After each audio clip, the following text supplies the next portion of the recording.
हाय दोस्तों, this is keeps and reels. मैं हूं विशाल।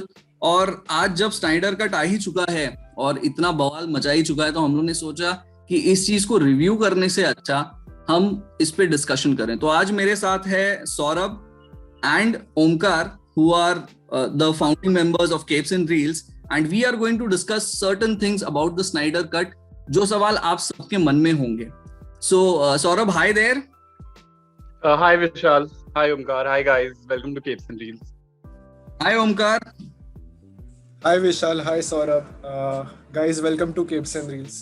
सो सबसे सबसे बड़ी चीज मतलब it's actually a moment of rejoice for everyone, for DC fans, for every comic fan out there, that finally something like a Snyder cut has come out. ठीक है।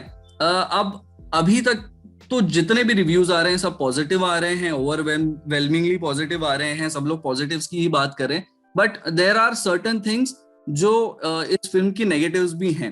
इन सारी चीज को डिस्कस करने के लिए मैंने पॉइंटर्स बनाए हैं। And the first thing that I would want to ask, and Saurabh, I would like to start with you कि what were your maybe 1-2 points that you found कि हाँ ये है जो स्नाइडर कट को वीडन कट से बहुत ऊपर लेके जाता है।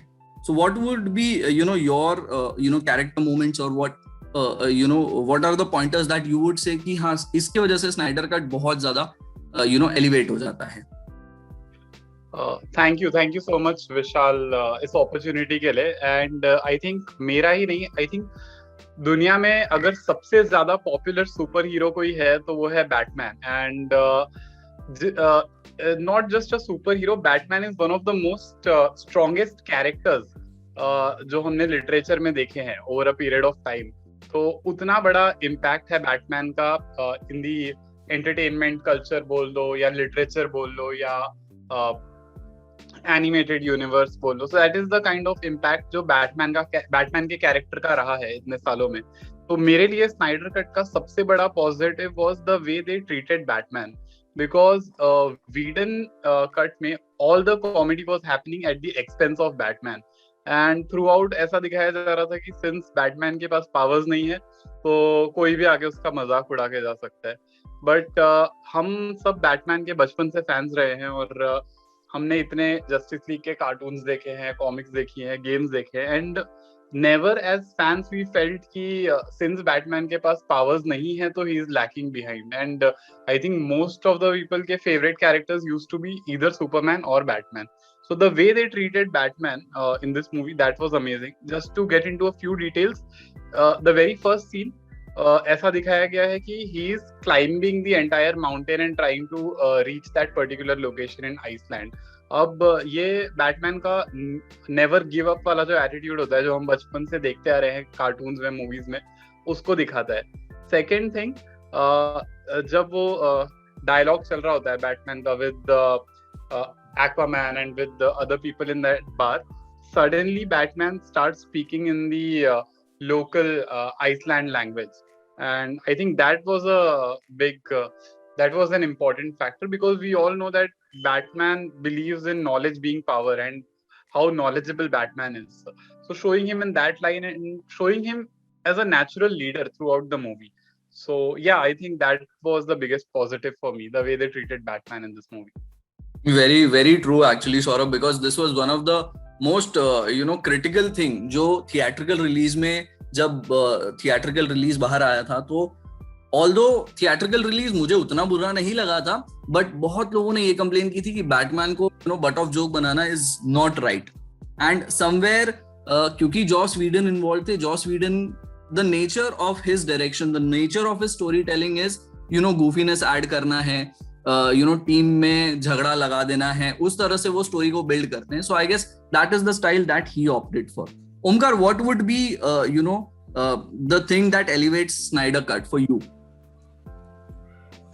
Hi Vishal. So according to me, जैसे सौरभ ने भी बोला, not just Batman, but I think ये मूवी उनके सब कैरेक्टर्स को बहुत ज़्यादा जस्टिस करता है. So it was a very good type of movie for character development for these characters which we know since our childhood. So Batman तो जैसे सौरभ ने एलैबोरेट किया, बैटमैन को बट ऑफ जोक्स नहीं बना के उसको एक बहुत अच्छा लीडर की तरह डेमोन्स्ट्रेट किया गया है। सिमिलरली फ्लैश को भी जॉस व्हीडन कट में flash was more of a buffoon, जो सिर्फ एक जोक्स क्रैक करने के लिए था, जिसके जोक्स भी बहुत क्रिंज वर्दी या नॉनसेंसिकल थे। But in this movie we can see flash भी बहुत रिस्पॉन्सिबिलिटी लेता है एंड उसका रोल भी बहुत उसका रोल अहमियत का रहता है। We can understand even for example each character का रोल इसमें अहमियत का लगता है। It is not just Superman आके सब कुछ बचा देता है which happened in Joss Whedon cut, but each character has a role to play in this movie which I felt was very good. And similarly जैसे हीरोज के साथ justice हुआ है वैसे ही विलन्स के साथ भी जस्टिस हुआ है। Darkseid and Steppenwolf, both of them got very good screen time and Steppenwolf के character motivations के साथ भी बहुत justice हुआ है and most of the audience member in fact felt sympathy for the character of Steppenwolf.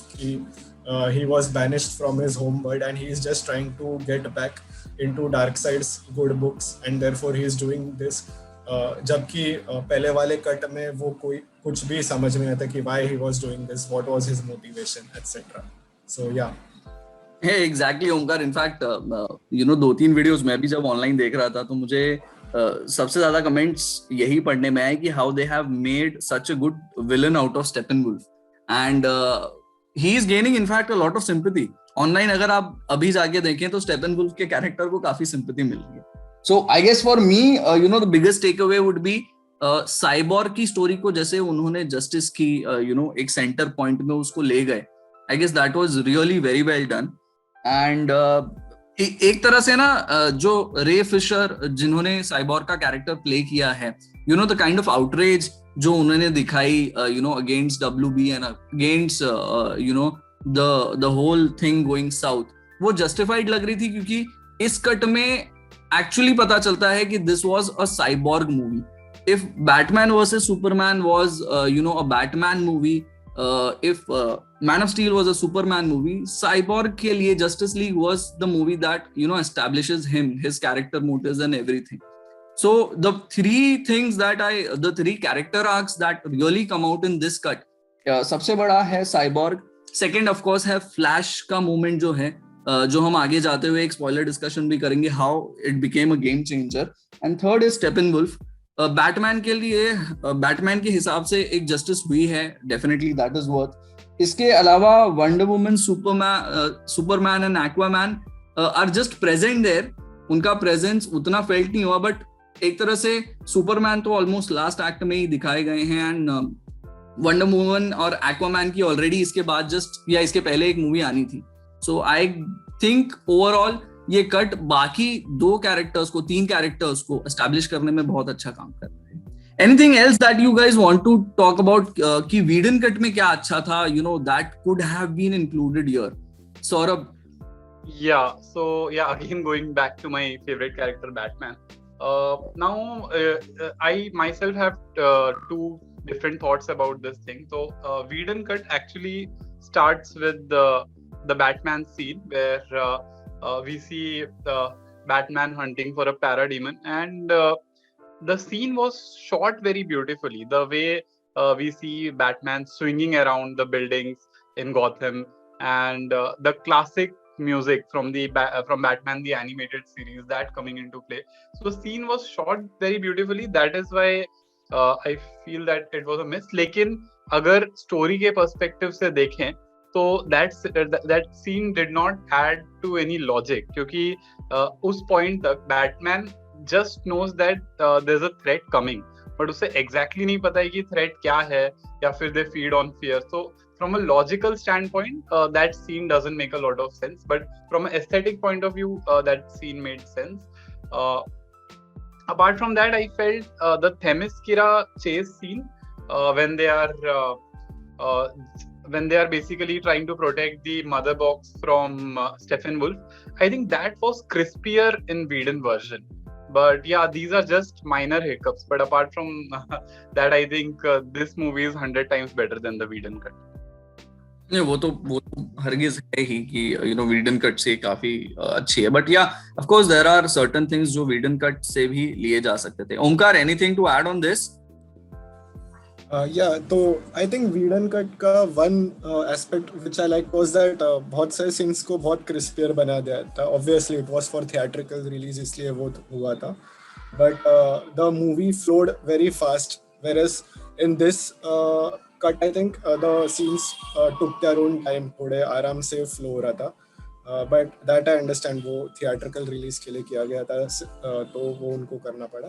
And secondly I think for the Superman scene, I think जो एकदम beginning में जो सुपरमैन का सीन दिखा था जहाँ पे वो दो बच्चे उसके उनके मोबाइल पे वो शूट कर रहे, तो that was a good scene I think, which showed that the world missed Superman. And उसका intro भी बहुत अच्छा लगा था, which was everybody knows जब play होता है and the world is missing Superman. तो वो दो scenes I felt were really outstanding. Exactly, मतलब I guess वो जो choice थी, it made a lot of sense.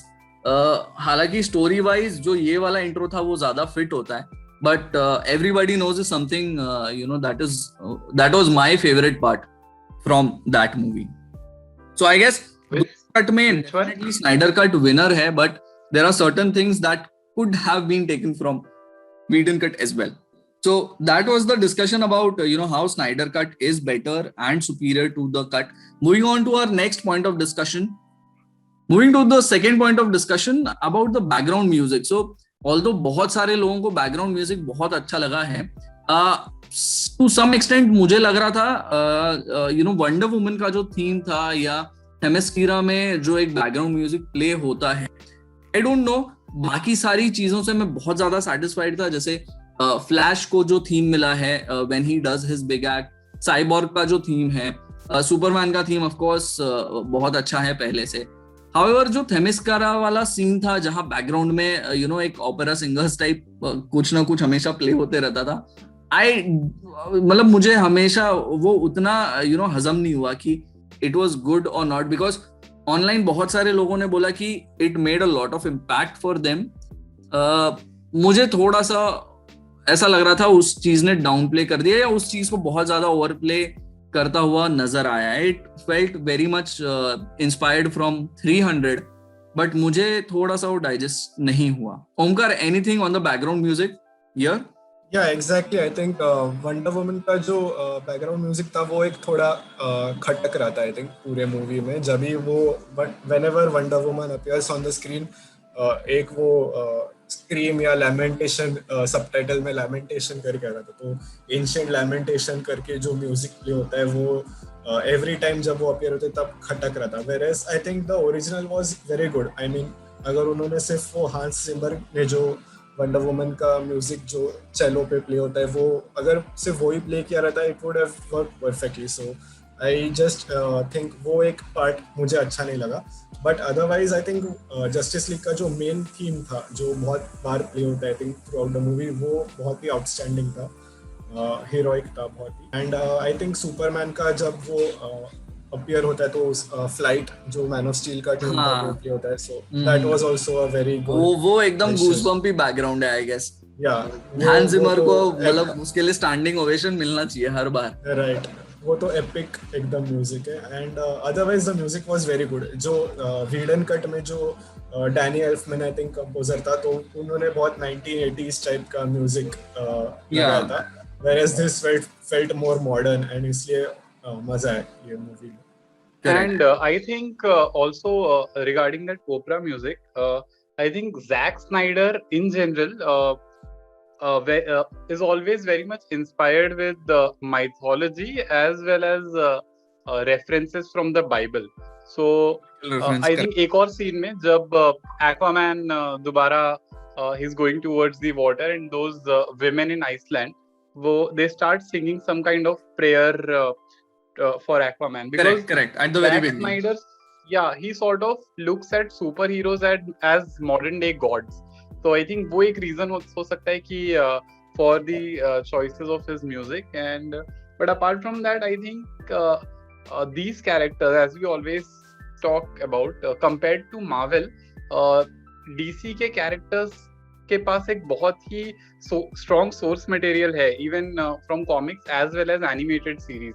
तो मुझे लग रहा है कि ये कहीं पर एक अपॉर्चुनिटी थी कि आप justice league the animated series का जो थीम म्यूजिक था उसको कहीं यूज कर सकते थे, या फिर this is something that they can leverage in future, because Batman, Superman and justice league, ये तीनों एनिमेटेड सीरीज का टाइटल ट्रैक का म्यूजिक बहुत ही अच्छा था, तो वो कहीं यूज हो सकता है आगे चल के।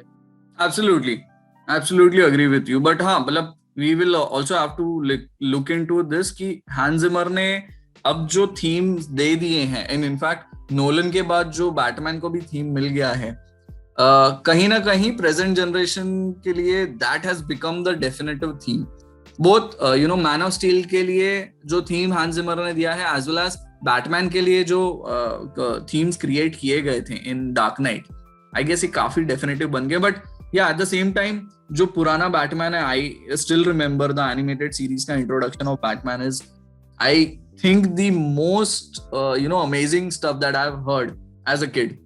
So usko kabhi nahi bhulaya ja sakta.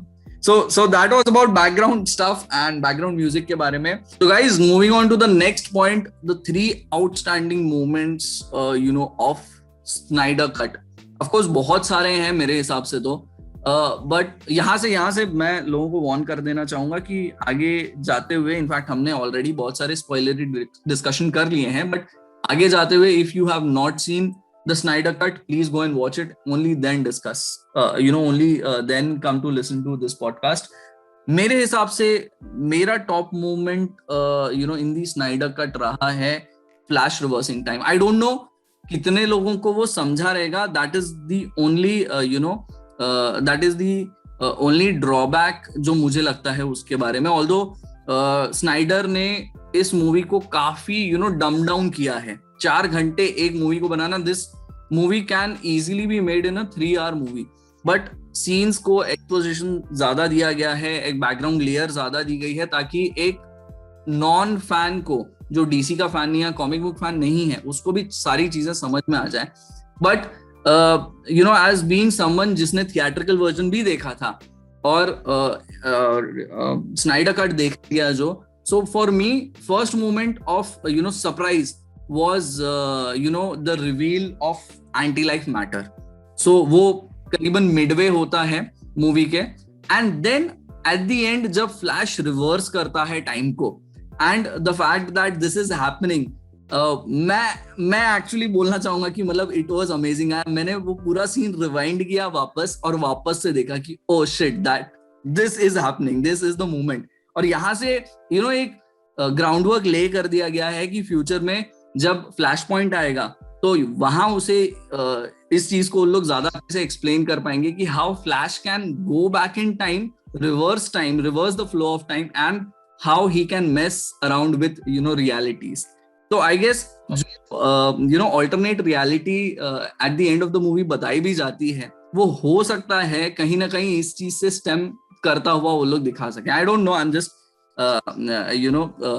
एक पोस्टुलेशन है ये, but yeah that was my goosebumpy scene. और उसका जो बैकग्राउंड म्यूजिक है वो भी बहुत अमेजिंग है, which can be called as the Flash theme now, and उसको मैं बार बार सुन रहा था। It is just amazing. So that is my outstanding moment from the movie.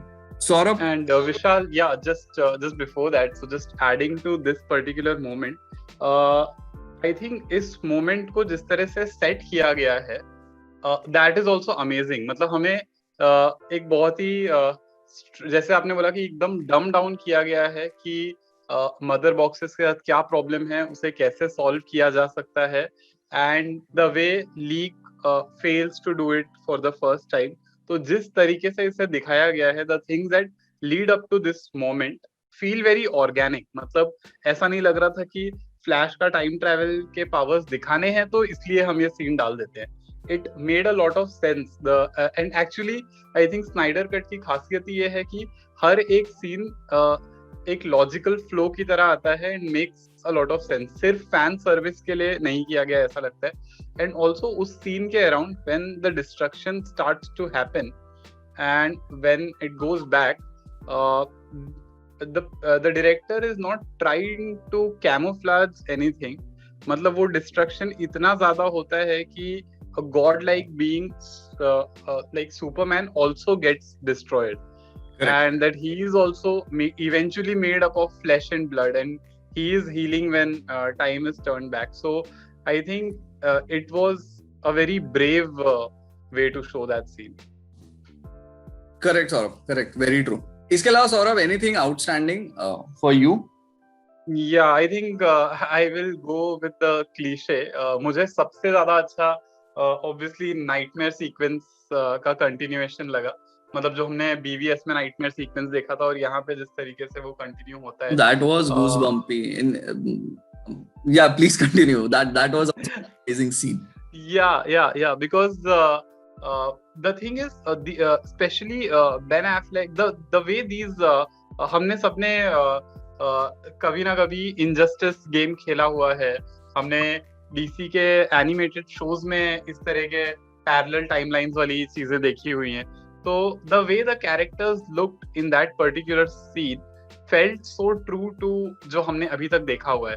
और जो वहां पर जोकर और बैटमैन का इंटरेक्शन होता है वो बहुत ही ब्यूटीफुली कैप्चर किया गया है कि जो हम हमेशा एक कॉन्फ्लिक्ट देखते हैं कि joker is the biggest problem but Batman का मॉरल वैल्यूज जो है वो उसे जोकर को मारने से रोक रहे हैं. So even that thing coming out and इस सीन को इतना डिटेल में दिखाना, इस पे अच्छे से टाइम स्पेंड करना. ऐसा नहीं था कि नॉर्मली हम देखते हैं पोस्ट क्रेडिट सीन्स के साथ कि आपको थोड़ा सा टीज करके छोड़ देते हैं, बट ये ऐसा नहीं था. ये this was shown in a very satisfactory way. So yeah, this nightmare sequence stands out for me. मुझे लग रहा है I'm pretty sure कि बहुत लोगों का nightmare sequence would be one of the top scenes. Omkar, for you, what was the top scene? Yeah, hi. So exactly, जैसे two of the best moments of the film तुम दोनों ने capture कर लिया already. So one of the most outstanding moments according to me was actually a very small moment. So I don't know, most people को वो epic नहीं लगा रहेगा, but for me it was a pretty epic moment जब Justice League for the first time वो Batcave से plane abode करने जाते हैं. तो वो एक लिफ्ट में ऊपर जाते हैं, प्लेन उनके लिए आता है. तो at that time I think Cyborg has just made the plane operational for the first time and he comments to Batman that flight is in its nature and Batman वापस कमेंट करता है कि yours too. So I think at that time it showed a lot about what who Bruce Wayne actually is. He is more of a leader who believes in letting the team take the lead and not trying to lead himself, and it showed a lot about what the team, how it is coming together. तो मुझे वो एक बहुत ही ज़्यादा epic moment लगा. At the same time जब वो उसी के बैकग्राउंड में जो जस्टिस लीग का I think for the first time we hear the proper background music of Justice League. So correct. So that was that moment stood out for me in the film. Correct. I guess this ties up with the point जो Saurabh mention कर रहे थे कि you know how Batman को एक बहुत अलग रूप में यहाँ दिखाया गया है versus what it was shown in Whedon's version. So that was our top 3 moments, guys. Moving on to the next point. अब ये चीज बहुत ज्यादा डिस्कस की जा रही है ऑनलाइन और प्रॉब्ली आते समय में की जाएगी भी. आई डोंट थिंक स्नाइडर ने जब इस मूवी को बनाने की कोशिश की होगी या इस मूवी को जब वो बना रहे होंगे तो उन्होंने सोचा होगा कि this will be a 4-hour movie. I think only when the movement gain such a big momentum तो उन्हें लगा कि let's put out a 4-hour version, because जो रीशूट भी हुए थे those reshoots included the last scene, the nightmare sequence, जिसमें joker का इंट्रोडक्शन हुआ था. So I guess that was added thing. But I feel ये मूवी 3 hour 20 minutes की आराम से बनाई जा सकती है. इसमें आप 20 से 40 minutes बहुत आसानी से कट कर सकते हो and which is not going to affect the story. So the first scene for me जो आप कट कर सकते हो इस मूवी को थोड़ा शॉर्ट बनाने के लिए और थिएट्रिकली रिलीज करने के लिए would be the Wonder Woman sequence in the bank. जो बैंक की बॉम्बिंग वाला मोमेंट है, अगर उसको हम निकाल भी दें तो it will not make a lot of difference. And since we already know Wonder Woman is such a powerful character, so अगर उसको निकाल दें तो इतना कुछ फर्क नहीं पड़ेगा. The second seen that I think जो रिमूव किया जा सकता था बट नहीं किया गया, फिर भी इट्स बेटर कि वो नहीं किया गया, वाज द फ्लैश सीन जहां वो आयरिस को बचाता है. It also made no sense, it made no contribution to the story, but since we are seeing Flash for the first time, I think वो that would be, अगर movie को एकदम extensively आपको कट करना है तो ही निकालना बेटर है, अदरवाइज वो सीन को उस सीन को रहने दिया जा सकता है. इसके अलावा मुझे लग रहा है बहुत सारे स्लोमोस भी अगर निकाल देते तो बहुत ज्यादा फर्क नहीं पड़ता. तो this is my take. I think वो एक जैक स्नाइडर की मूवीज से जनरल फीडबैक होता है कि अगर जो चीजें वो 0.5x या 0.7x पे स्लोमो में दिखाता है, अगर वो सारी चीजें 1x 1.2x पर भी दिखाई जाती तो that itself will make a lot of difference to the length of the movie. Apart from that मुझे लगा कि जो एक एक्वामैन वाला सीन है when he saves a random guy from the boat, and उसके बाद again he's just walking out, he's just holding a bottle of whiskey, and I personally felt that a few minutes were wasted in that particular scene, and as it did not contribute anything to the movie. Yeah, correct absolutely. So यहाँ से आगे बढ़ते हुए this was our discussion, और इसको अगर theatrical version में release किया जाता तो मुझे लगता है डेफिनेटली मूवी तो पैसे कमाती, लेकिन आज कमाती प्रोबेबली 2017 में उतना नहीं कमाती. And with this we come to our last point of discussion, is this a blessing in disguise for DC? So ये चीज मुझे भी बहुत सता रही थी कि जो हुआ क्या वो अच्छा हुआ, क्या वो बुरा हुआ. सो बिकॉज मेरे पास बहुत कुछ है बोलने के लिए, but I would like to hear from Saurabh and Omkar first कि is this really a blessing in disguise for DC, जो जिस हिसाब से पॉजिटिव वर्ड ऑफ माउथ अब मिल रहा है स्नाइडर कट को, जस्टिस लीग को, क्या ये तब मिलता अगर मूवी 2017 में ही रिलीज होती? Saurabh, what is your?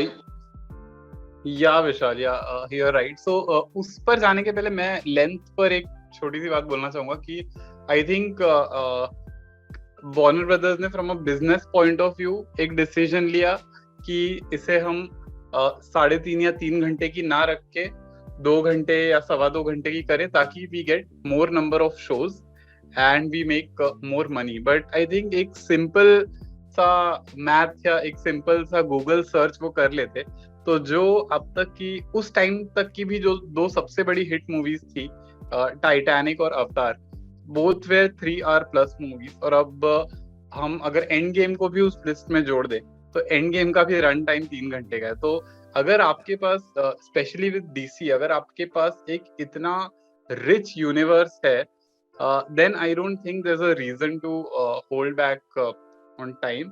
And yeah, coming back to your question, I think yes, it's a blessing in disguise because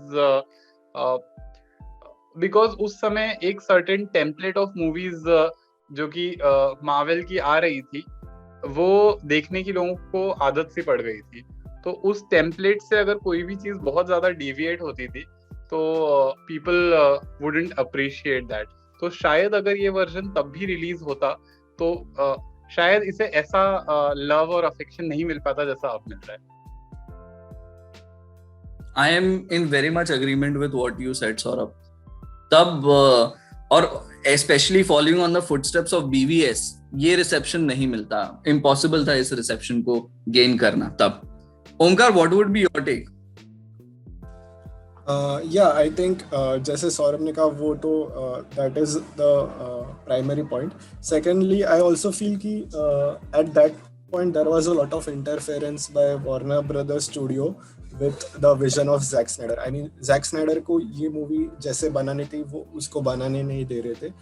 They wanted a much more commercial oriented Avengers type of feeling वाला film, and अगर let's say ये सब नहीं होता, let's say Zack Snyder was allowed to continue with Justice League with studio interference, I think Joss Whedon type का ही कुछ film हमें देखने मिलता.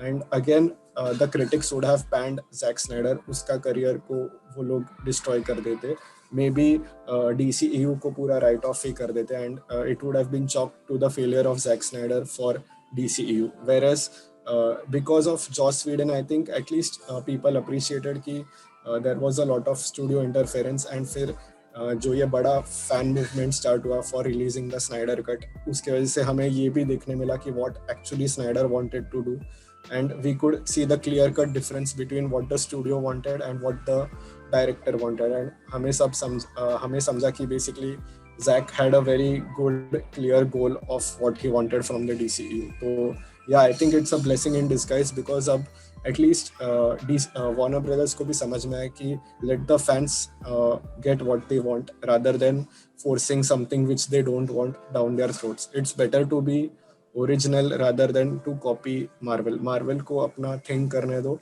but let DC do its own thing, I think. Yeah, exactly. As in, I would just add an example there कि अब ताज hotel जिस तरह का खाना सर्व कर रहा है अपने कस्टमर्स को, it should continue doing that. Suddenly McDonald's अगर ज्यादा पैसे बना रहा है तो Taj doesn't need to start selling burgers for 40-50 rupees. So I think different manufacturers, producers, makers, उनकी एक सर्टेन ब्रांडिंग और पोजिशनिंग होती है. They should be honest to their work. इसमें हम किसी को डिमीन नहीं कर रहे हैं, बिकॉज मैं उसी पॉइंट पे आने वाला था इसके बाद. हाँ, उन्होंने जो किया, अचीव किया है, वो बहुत ही कमेंडेबल है. 10 साल ऑडियंस को बिल्ड करना और एक अमेजिंग फिनाले गिफ्ट करना उनको, लोगों को इमोशनल करना. रात के 3 बजे लोग अगर शो देखने जा रहे हैं, so that magic is different. So we are not trying to absolutely that. Absolutely. Yeah, we are just saying that you should stay true to your art rather than trying to copy someone else, especially correct. When you are so rich. Correct.